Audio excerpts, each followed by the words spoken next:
kaddara ce da jaraba don da shirin shaidan ni ma kaina ba har a zuciyata ba kanta ba.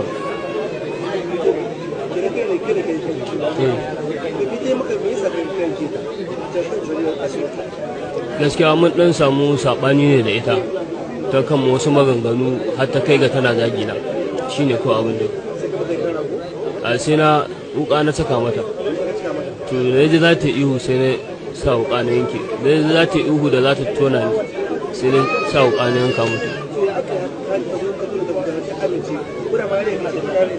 Dama muna tare ita na santa. Na?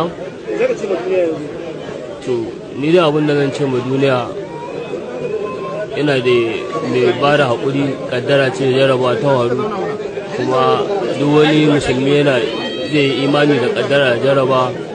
Ni dai na aikata laifi to ina buƙatar sassauci daga hukuma a taimaka.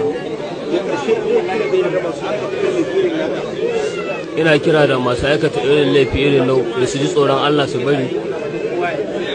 Ina kira da masu aikata irin laifi na da su ji tsoron Allah su bari saboda wannan duniyar ba wai za a dawwama ba ne, za a mutu a koma ga Allah. Ni ma ko da na aikata wannan abun na yana dama.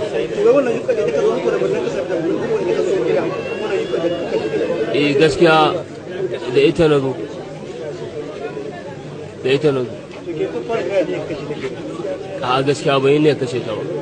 Kawai dai wannan furcin maganganun da ta faɗa ni ya hasala ni har ture ni saman gado ta yi na dan buge a nan gurin shine dalilin da yasa na taso kuma na fusata kawai sai ne mata wallahi.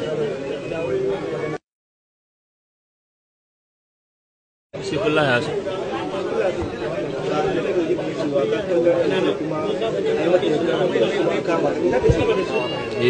Gaskiya ba abin da zan ce kaddara ce da jaraba don